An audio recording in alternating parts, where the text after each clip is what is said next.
Bonjour à tous, merci d'être avec nous sur le www.bigradio.fr. C'est parti pour le grand journal du samedi 19 mai 2012. Avec à la une cette semaine, la première journée de président de François Hollande. C'était en début de semaine. Nous aurons l'occasion d'y revenir dans cette émission. Également dans cette émission, Jean-Marc Ayrault qui a officiellement été nommé Premier ministre. Justement, nous verrons 4 points à retenir sur ce premier gouvernement de l'ère Hollande. Merkel-Hollande tient justement accords et désaccords au sein du couple franco-allemand. Nous verrons les accords et les désaccords. François Hollande est arrivé en Amérique hier vendredi pour ses grands débuts internationaux. Le procès du Mediator et Servier n'a pas eu le courage de nous regarder. Donna Summer, reine du disco, diva de la nuit, est morte cette semaine à l'âge de 63 ans à cause d'un cancer. Et puis on terminera cette émission par les dernières brèves. Voilà, soyez les bienvenus, merci de nous rejoindre. C'est parti pour le grand journal du samedi 19 mai 2012. Voilà, je vais y arriver.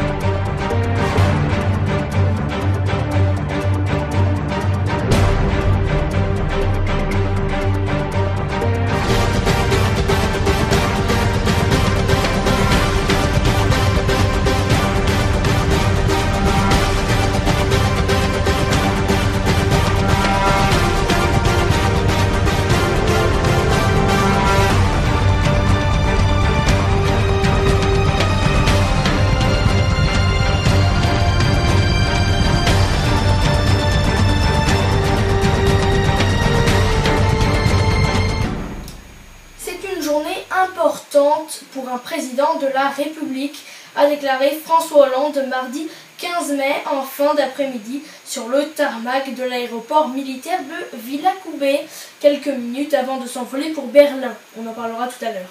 Sa journée n'était pas finie d'ailleurs, puisque le nouveau président embarquait pour l'Allemagne où il devait rencontrer la chancelière allemande. Mais elle a déjà été riche. François Hollande a été dans la matinée officiellement investi président de la République. Le socialiste devient ainsi le 7e président de la 5e République et le 24e président de la République française. Alors la première étape, c'était la présidence qui passe de Sarkozy à Hollande. C'était en tout cas vers 10 h que les deux hommes se sont retrouvés sur les marches de l'Élysée. L'un s'apprêtait à quitter, l'autre à y entrer. Pendant près de 40 minutes, ils se sont entretenus dans le bureau présidentiel. Ils ont notamment échangé des informations confidentielles comme le mythique code nucléaire.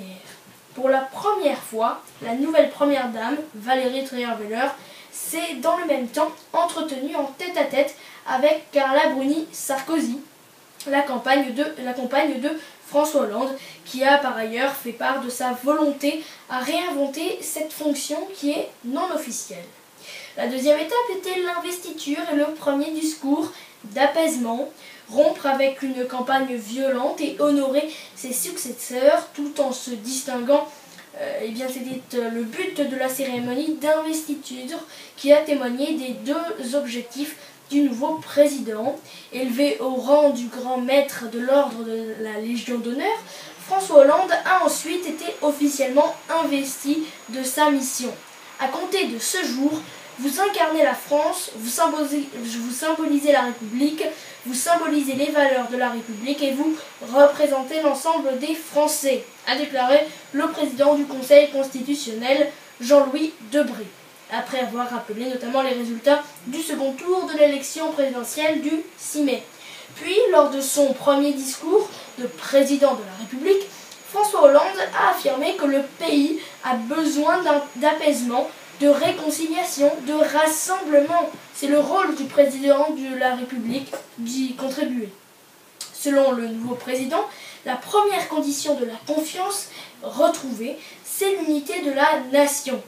Aussi, faire vivre ensemble tous les Français sans distinction d'origine, de parcours, de lieu de résidence, autour des mêmes valeurs de la République.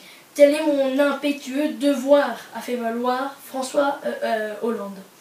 La troisième étape était celle de Nicolas Sarkozy et de François Hollande qui abordent leur nouvelle vie.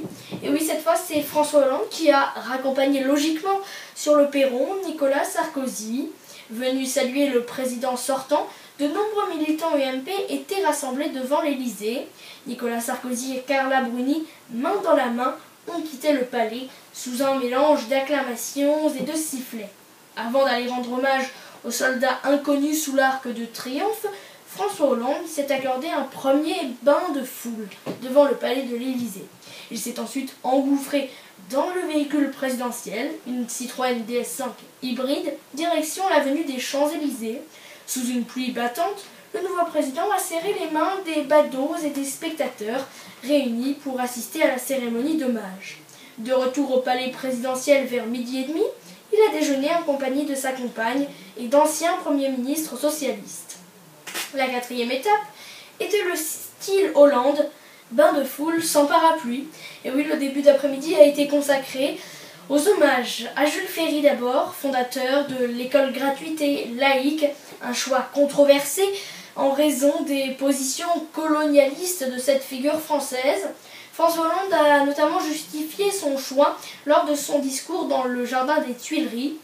Tout exemple connaît des limites, toute grandeur a ses faiblesses et tout homme est faillible.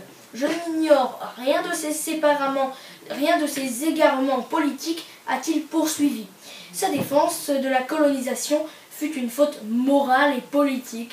Elle doit à ce titre être condamnée. Dans son costume trempé, le président a ensuite déposé une gerbe devant la statue de Pierre et Marie Curie au musée Curie. Il a choisi d'honorer la mémoire de la chercheuse immigrée polonaise, 2 fois prix Nobel et symbole de la recherche, l'intégration, l'unité retrouvée et la science. Et puis enfin, la 5e et dernière étape était la conclusion à l'hôtel de ville. Et oui, il était accueilli par une ovation à l'hôtel de ville de Paris. François Hollande y a écouté le discours du maire de la capitale, Bertrand Delanoë, avant de prendre lui-même la parole. Cher Bertrand Delanoë, j'ai compris votre émotion. Elle m'est apparue empreinte de dignité, lui a répondu François Hollande dans son discours. L'élection de la République est un moment considérable pour ceux qui l'ont voulu, mais aussi pour les autres, car il signifie le rassemblement. Pendant ce temps, Pierre-René Lemas, fraîchement nommé secrétaire général de la présidence, apparaît sur le parvis de l'Élysée. Il y a annoncé le nom du Premier ministre choisi par François Hollande, Jean-Marc Ayrault, député maire de Nantes et président du groupe socialiste à l'Assemblée nationale. Les Français connaîtront et ont connu mercredi la composition du gouvernement. Et bien en attendant, François Hollande s'est envolé pour Berlin où elle a attendu sa première mission de président qui est néanmoins très intéressante pour lui. Gérer la crise qui frappe la zone euro avec la chancelière allemande Angela Merkel. En tout cas, on va en parler dans quelques minutes et puis on va parler dans quelques instants là de 4 points à retenir de l'ère Hollande. Mais avant cela, on va parler de Jean-Marc Ayrault qui est officiellement nommé Premier ministre. A tout de suite sur Big Radio.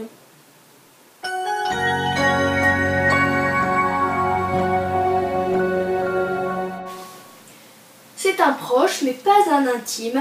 Un peu plus d'une semaine après son élection à la présidence de la République, François Hollande a choisi de nommer à Matignon le député maire PS de Nantes, Jean-Marc Ayrault, qui faisait figure de grand favori pour le poste. Un homme politique placide, entré à l'Assemblée nationale il y a plus de 20 ans, mais qui n'avait jamais été Premier ministre auparavant. Alors il était également fils d'ouvrier et d'une couturière. Jean-Marc Ayrault fait figure de pur produit de la méritocratie républicaine. Originaire de Maulévrier en Maine-et-Loire, il rejoint au début des années 1970 Saint-Herblain, dès la banlieue nantaise, où il devient professeur d'allemand. Au Parti socialiste, qu'il rejoint en 1972, Ayrault milite d'abord pour un marxisme intransigeant, selon son biographe Alain Besson. Il va alors gravir un échelon des politiques. Élu en 1976 conseiller général à l'âge de 26 ans, il devient également l'année suivante maire de Saint-Herblain, et alors le plus jeune édile d'une commune de plus de 30 000 habitants. Continuant son ascension au sein du PS, dont il rejoint le bureau national en 1981, il devient député de Loire-Atlantique en 1986, maire de Nantes en 1989 et patron des députés socialistes en 1997. 3 postes qu'il occupait encore mardi matin avant d'être nommé à Matignon. Peu connu du grand public, Jean-Marc Ayrault renvoie l'image d'un homme austère et réservé. Un Fillon de gauche, résument certains observateurs. Jean-Marc partage avec François Fillon une certaine discrétion sur lui-même, confirme le député François Brottes, son bras droit au groupe socialiste à l'Assemblée. Mais de là à le décrire comme quelqu'un d'austère, non. C'est quelqu'un qui est très attentif à l'humain, qui sait écouter ou encore faire preuve de psychologie. Tout sauf bling-bling, c'est clair. Pour preuve, ses proches s'amusent de le voir encore s'évader quelquefois au volant de son camping-car pour des vacances en famille ou de son mythique Volkswagen Combi, un vieil engin acquis à la fin des années 80. Ses handicaps, une condamnation en 1997 pour favoritisme, effacée de son casier judiciaire il y a 5 ans, mais que la droite n'a pas hésité à rappeler ces derniers jours en le voyant donné favori pour Matignon. Ma probité personnelle n'a jamais été mise en cause, il n'a jamais été question d'enrichissement personnel ou de financement politique, a alors balayé Jean-Marc Ayrault.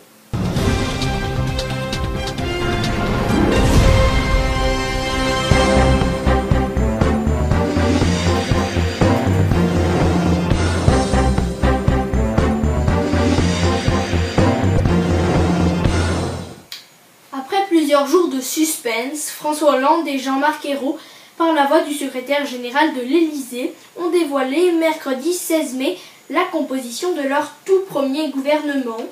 Parfaitement paritaire, comptant de nombreux trentenaires, représentant différentes sensibilités de la gauche et du PS, Big Radio vous dit ce qu'il faut en retenir. Premièrement, c'était un engagement pris dès le début de la campagne de François Hollande. Pour la première fois de l'histoire de la République, le gouvernement composé de 34 ministres compte autant de femmes que d'hommes. Un détail qui compte dans la mesure où 76% des Français se disaient attachés après l'élection de François Hollande à ce que la parité soit respectée au sein du gouvernement, selon une enquête TNS-Sofres. Mission accomplie. Deuxièmement, on peut y retrouver également de nombreux jeunes et novices.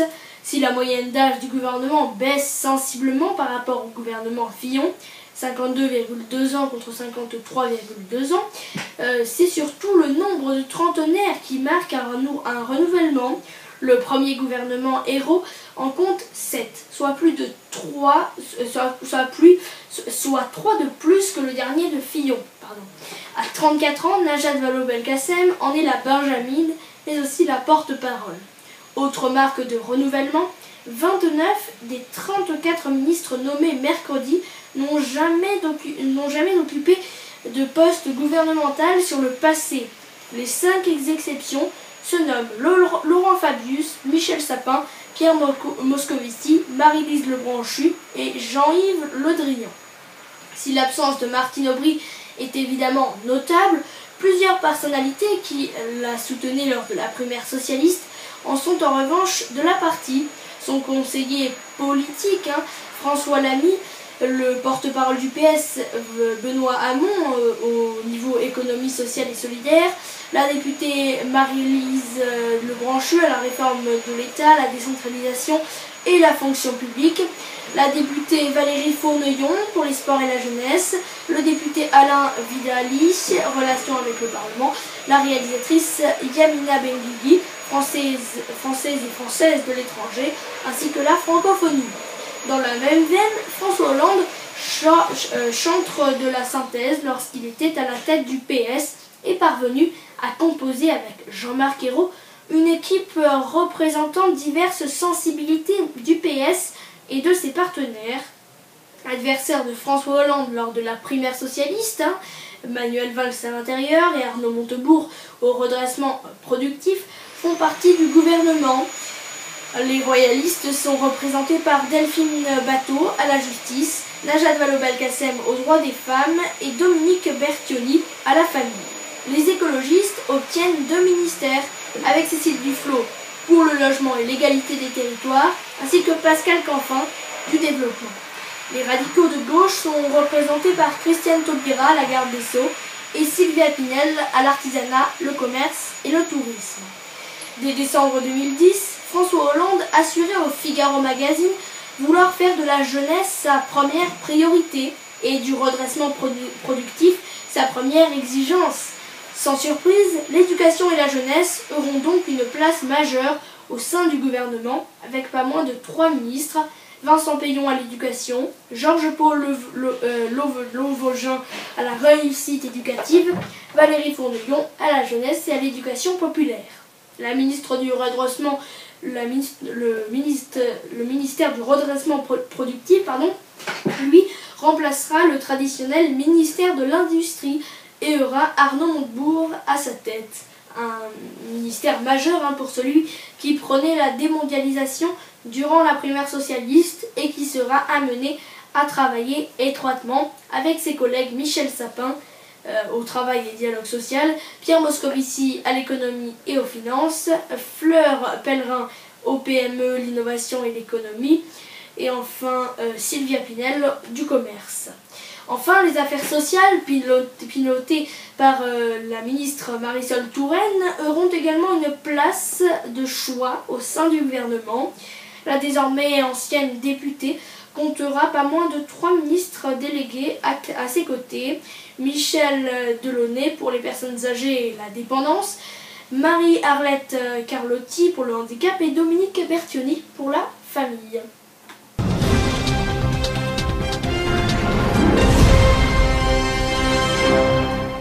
Arrivé vers 19h30 à Berlin, après un vol quelque peu chaotique, François Hollande s'est entretenu pendant un peu plus d'1 heure avec la chancelière allemande Angela Merkel, mardi 15 mai. Ils ont ensuite donné vers 21h une conférence de presse commune, la première du quinquennat du chef de l'État, investi lundi matin.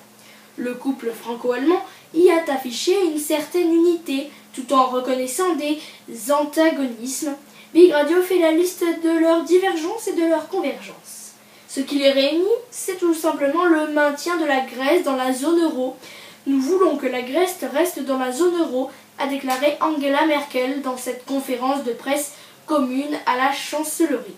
Je souhaite, comme Madame Merkel, que la Grèce reste dans la zone euro, a renchéri alors le président de la République française. Tous deux se sont dit prêts à enfin réfléchir de nouvelles mesures et de croissance pour aider le pays en plein chaos politique et qui se prépare à de nouvelles élections.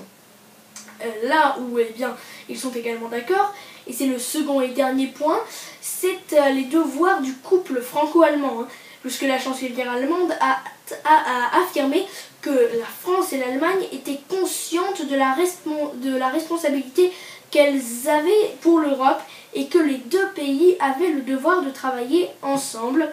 Une déclaration que le nouveau président français a cependant nuancée, disant pour sa part vouloir une relation entre la France et l'Allemagne équilibrée et respectueuse de nos sensibilités politiques, a-t-il déclaré.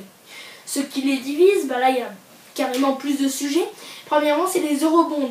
François Hollande veut accorder plus d'importance à la croissance en Europe. Angela Merkel, elle, donne la priorité à la rigueur. Le nouveau chef de l'État s'est ainsi dit prêt à tout mettre sur la table lors du Conseil européen du 23 mai, y compris les eurobonds.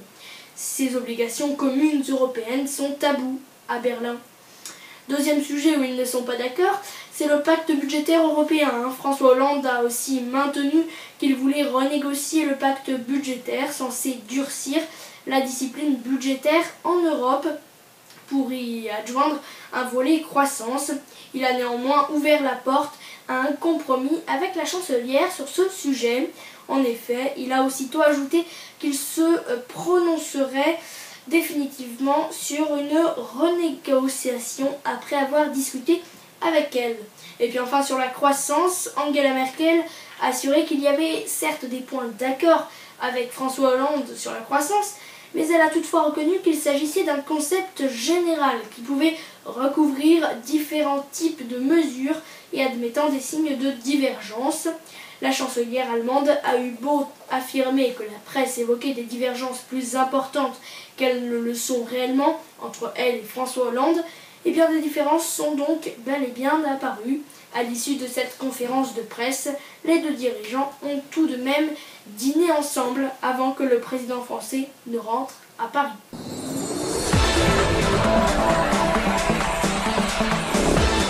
Hier, vendredi 18 mai, le nouveau président de la République française a été attendu aux États-Unis pour une série de rencontres diplomatiques de première importance. Et justement, je vous le donne, le programme qui est en fait en cours.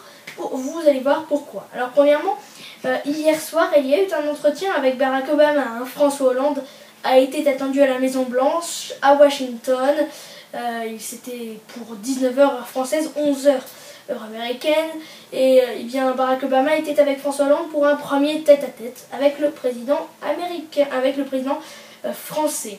Alors le 18 et le 19 mai, il y a encore en ce moment où nous enregistrons cette émission, le G8 de Camp David, où les deux présidents se sont rendus ensuite à Camp David, à une centaine de kilomètres de Washington, pour le sommet du G8, qui regroupe les 8 pays les plus industrialisés. Ce nouveau sommet est intervenu sur fond d'aggravation de la crise économique en Europe.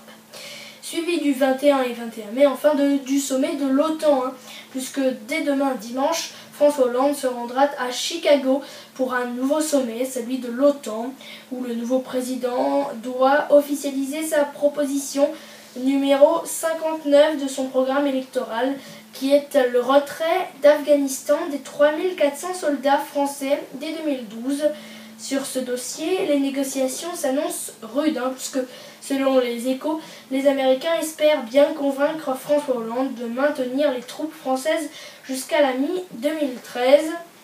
Autre dossier sur la table, le bouclier anti-missile et le nucléaire iranien. Sur le premier, le décalage entre le nouveau président français et Barack Obama est patent selon le Figaro. François Hollande s'est en effet déclaré réticent sur le projet défendu par Washington, qui espère en tirer des avantages industriels. Sur le second, le Figaro estime que Paris, partisan des sanctions, pourrait se rapprocher de la position américaine partisane du dialogue. Le président de la République ne voyage pas seul, rappelle France Info. Laurent Fabius, ministre des Affaires étrangères, et Jean-Yves Le Drian, ministre de la Défense, l'accompagnent pour ses premiers pas sur la scène internationale.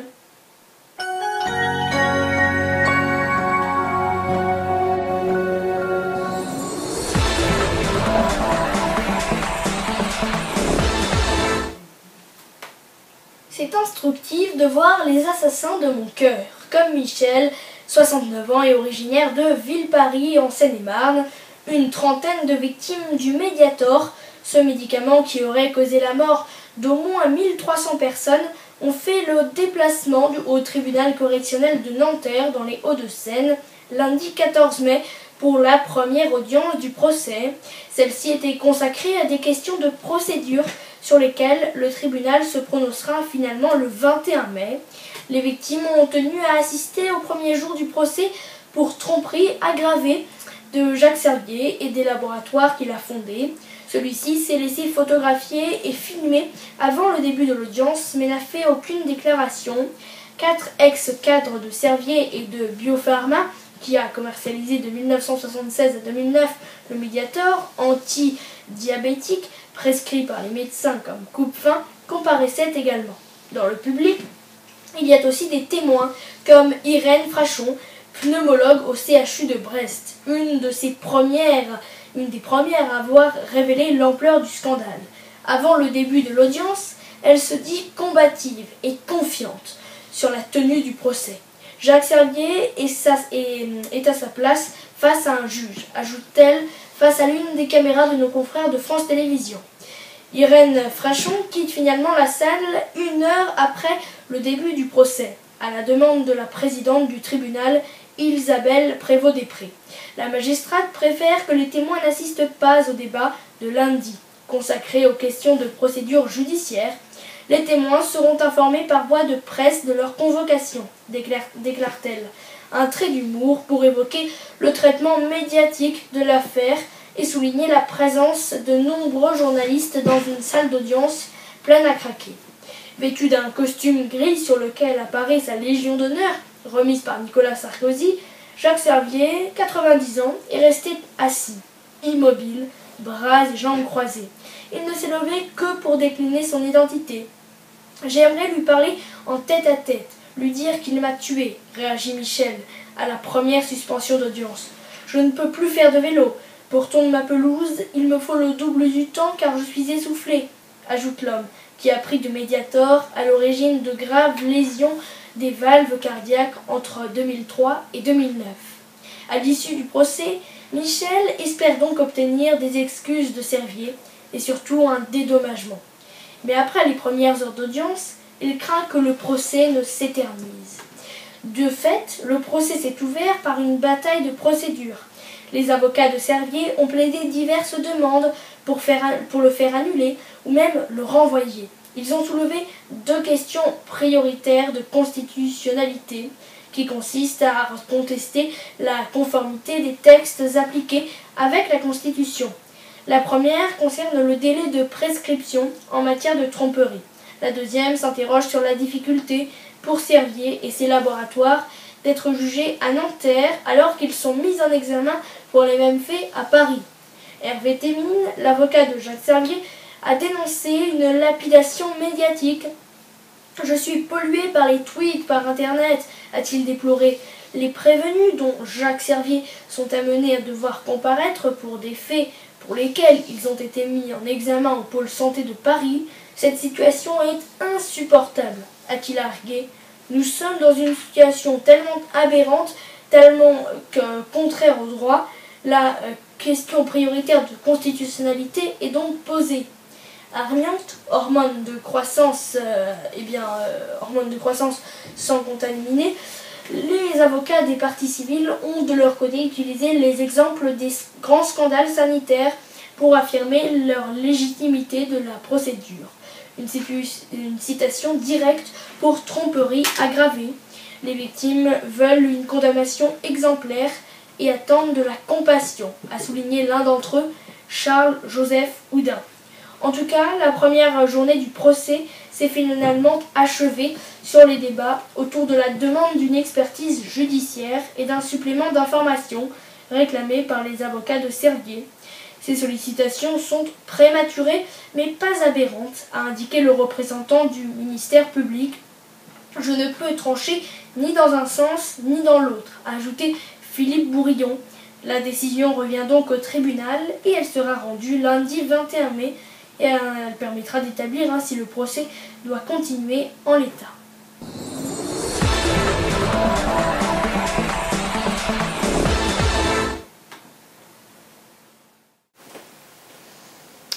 Donna Summer, reine du disco, est morte à 63 ans. Les gros titres ont vu juste, mais n'étaient qu'à moitié dans le vrai.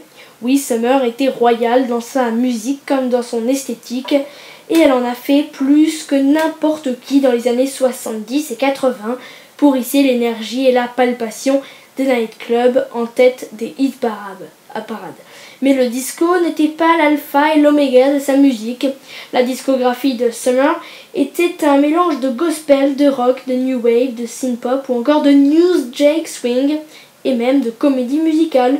Elle commença sa carrière comme une Janis Joplin en herbe dans un groupe de rock psychédélique. Elle fut choriste pour Three Dog Night, vivant à Berlin au début des années 70. Elle participa même aux versions allemandes de Showboat et de Godspell.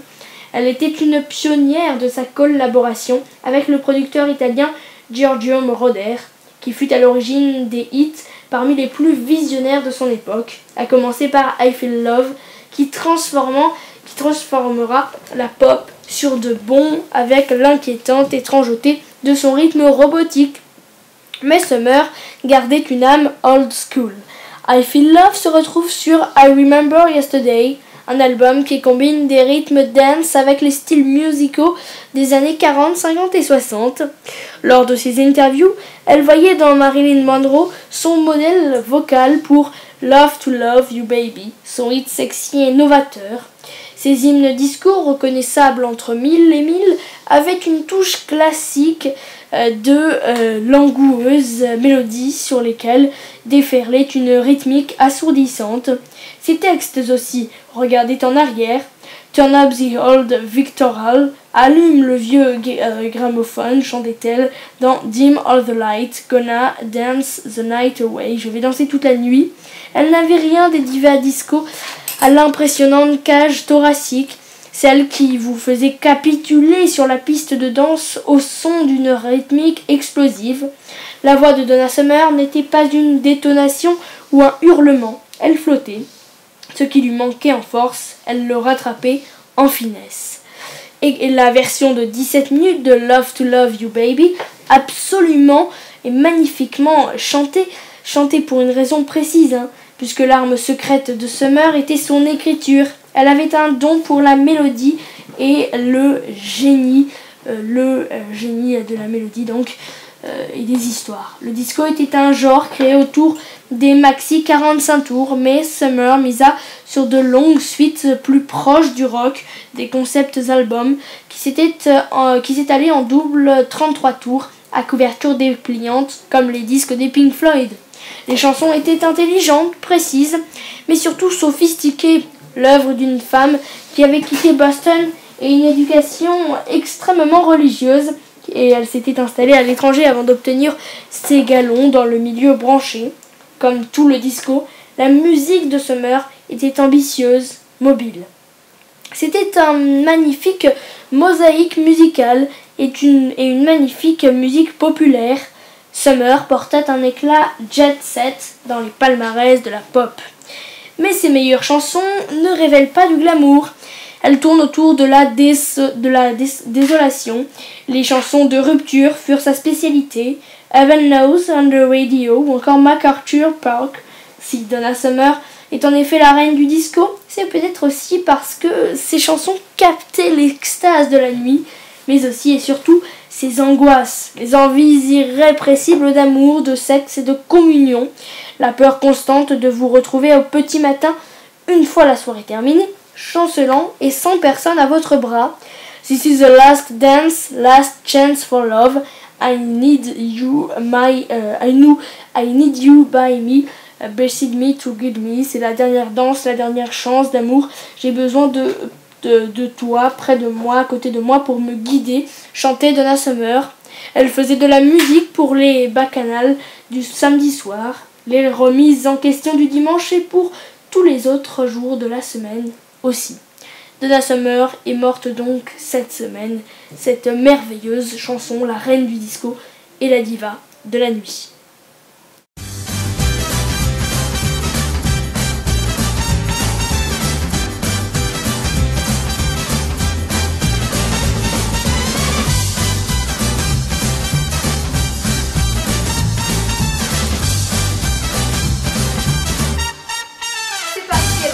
Pour les dernières brèves sur Big Radio avec premièrement Mitt Romney qui n'a plus d'adversaire dans son camp. Le candidat à l'investiture républicaine Ron Paul a annoncé lundi son retrait de la campagne des primaires de son parti, laissant seul en lice le favori Mitt Romney. Nous ne dépenserons plus de fonds de campagne dans des primaires dans des États qui n'ont pas encore voté, a-t-il écrit. Il a toutefois assuré qu'il allait continuer à prendre des positions, à gagner des délégués et à délivrer un message fort à la Convention nationale du Parti républicain qui, selon lequel la liberté est la marche à suivre pour l'avenir. Tout en se retirant des primaires, Paul Ron espère encore faire sentir son influence et ses idées au moment où les républicains désigneront officiellement leur candidat de la Convention nationale à Tampa, en Floride, en août 2012. Le candidat a reconnu que son équipe ne disposait plus de fonds nécessaires pour continuer la bataille des primaires. Et justement, toujours aux États-Unis, Barack Obama posséderait un compte chez JP Morgan crédité d'au moins 500 000 $. Et oui, empêtré dans un nouveau scandale financier, la banque JP Morgan continue de faire parler d'elle. Barack Obama a annoncé mardi 15 mai par l'intermédiaire du bureau de la Maison-Blanche qu'il était titulaire d'un compte crédité d'au moins 500 000 $, 390 000 € chez JP Morgan Chase, établissement américain qui a subi, je vous le rappelle, une perte de courtage de 2 milliards de $. Ces dernières semaines. Ce compte chèque pourrait abriter jusqu'à 1 million de $, une somme qui proviendrait essentiellement des droits d'auteur de ses livres. Mort de l'écrivain mexicain Carlos Fuentes à l'âge de 83 ans. L'écrivain mexicain Carlos Fuentes est mort à l'âge de 83 ans. C'est ce qu'a annoncé mardi le président du Mexique, Felipe Calderón, sur son compte Twitter. Selon la presse locale, Carlos Fuentes aurait succombé à des problèmes cardiaques dans un hôpital du sud de la capitale mexicaine. Il était membre du parti communiste proche de Fidel Castro et puis il s'est éloigné après l'incarcération du poète Ernesto Padilla en 1971. Carlos Fuentes est connu pour son regard aiguisé sur la société mexicaine contemporaine. S'il n'a jamais été lauréat du prix Nobel de littérature, ce diplomate et fils de diplomate avait été couronné en 87 par le prix Cervantes, la plus haute distinction de la littérature hispanique. Carlos Fuentes est né au Panama et il a vécu dans plusieurs pays d'Amérique latine jusqu'à 16 ans avant de rentrer au Mexique. Ce dernier a publié son premier recueil de nouvelles à 26 ans, jour de carnaval, dans lequel il manifeste déjà son goût pour les nouvelles techniques narratives. Il est nécessaire de casser les moules de cet espagnol vétuste et lui donner une nouvelle vie, lui donner une claque, lui injecter de la sève, affirmait-il alors. Vincent Payon affirme le retour et annonce le retour à la semaine de 5 jours en primaire à la rentrée 2013. C'est la fin d'une mesure très controversée. Le ministre de l'Éducation nationale, Vincent Payon, a annoncé jeudi matin la fin de la semaine de 4 jours mise en place en 2008. La semaine de 5 jours sera donc de retour, selon lui, à l'école primaire dès la rentrée 2013. Ce n'est pas le plus simple, mais nous le ferons, a-t-il promis sur France Inter. À la question du savoir si la 5e journée serait le mercredi matin ou le samedi matin, le nouveau ministre de l'Éducation a laissé le choix aux collectivités locales. La suppression du samedi matin à la rentrée 2008 avait de fait entraîné des semaines resserrées sur 4 jours pour la quasi-totalité des écoles du pays. Pour les journées et 6 ou 7 heures par jour de classe, ça épuise les enfants, a déclaré Vincent Payon. La Grèce nomme un gouvernement provisoire de techniciens en attendant de nouvelles élections. Athènes se dote d'un gouvernement de techniciens, puisque la Grèce a nommé jeudi un gouvernement d'intérim composé de 16 ministres, essentiellement hauts fonctionnaires et universitaires, dont la tâche sera de préparer les nouvelles élections du 17 juin. Les membres de ce gouvernement de service, dirigé par le président du Conseil d'État Panayotis Pikramenos, 67 ans, vont prêter serment à 9h, heure de Paris, juste avant la première convocation de l'Assemblée élue, le 6 mai, dont la composition est tellement éclatée qu'elle n'a pas permis de dégager une majorité pour former un gouvernement de coalition. Le gouvernement est donc composé d'universitaires, d'un général à la retraite, d'un diplomate. Aux finances, George Zanias, qui a dirigé le Conseil économique du pays, a été l'un des principaux négociateurs de la restructuration de cette dette réalisée au début de l'année par la Grèce.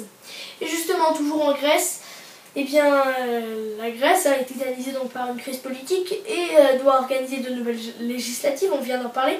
Mais malheureusement, Fitch Ratings a abaissé la note souveraine du pays. Elle passe de B- à CCC. Et oui, d'après l'agence de notation, le succès des partis anti-austérité aux élections législatives grecques du 6 mai et l'échec des négociations en vue de la formation d'un gouvernement de coalition soulignent le manque de soutien public et politique au programme de redressement budgétaire. Si les nouvelles élections du 17 juin ne parvenaient pas à donner un gouvernement le feu vert à la poursuite du programme d'austérité convenu avec l'Union européenne et le Fonds monétaire international, une sortie de la Grèce de l'Union monétaire serait donc probable, estime Fitch dans un communiqué. Et la Grèce est notée C auprès de Moody's et CCC également là encore auprès de Standard & Poor's. Facebook et des débuts en dents de scie au Nasdaq. Et oui, après une hausse de 13% dans les premiers échanges, l'action du réseau social est revenue vers 38 $, son prix d'introduction, pour regagner du terrain ensuite ce vendredi. Des débuts chahutés donc pour ses débuts sur le Nasdaq. Le titre Facebook ne marque pas de tendance nette, introduit à 38 $. Son cours est monté jusqu'à 45 $, perdant du terrain pour retrouver son niveau d'introduction. À 16h, 18h heure française, le titre gagnait 2,45% à 38,93 $. Quelques 82 millions d'actions ont changé de main au cours des 30 premières secondes d'échanges officiels. Et à l'ouverture du Nasdaq, Mark Zuckerberg avait sonné la cloche depuis le siège de Facebook à Menlo Park, donnant le top départ des cotations du marché électronique. À New York, une énorme banderole de la couleur bleue du réseau social aux 900 millions d'utilisateurs était déployée sur le bâtiment du Nasdaq en plein Times Square, où se lisaient quelques mots de la profession de foi de Mark Zuckerberg.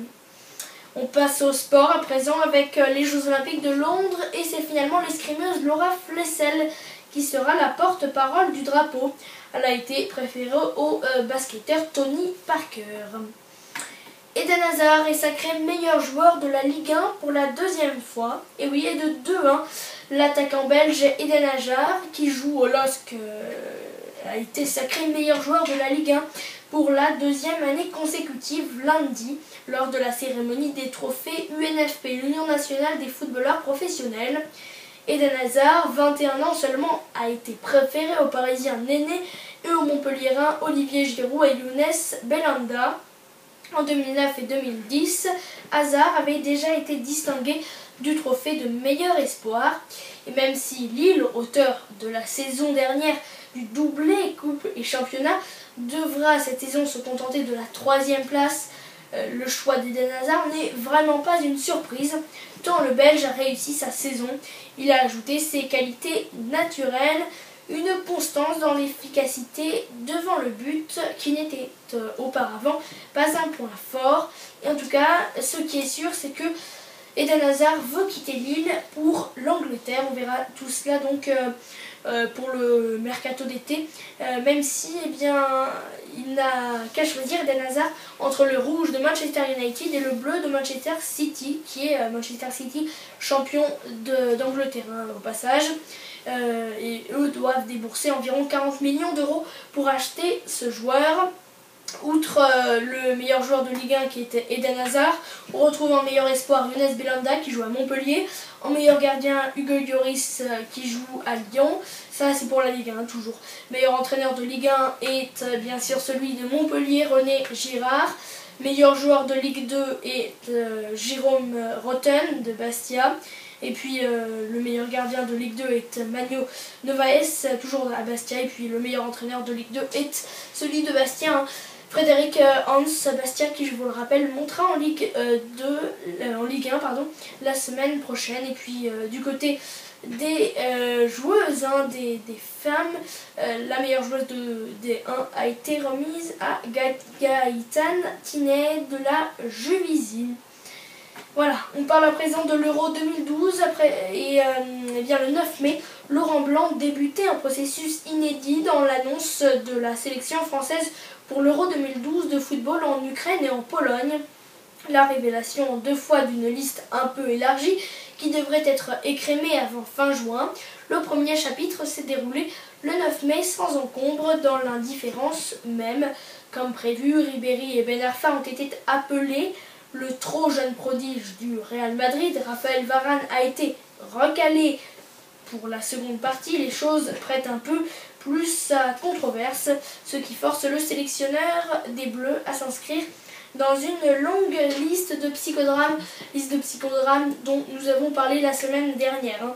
Alors la liste, c'est au niveau des gardiens, Lloris, Mandanda et Carasso, défenseurs de Bouchy, Rebeyer, Yanga, Mbiwa, Mexes, Rami, Kochilieni, Evra et Clichy.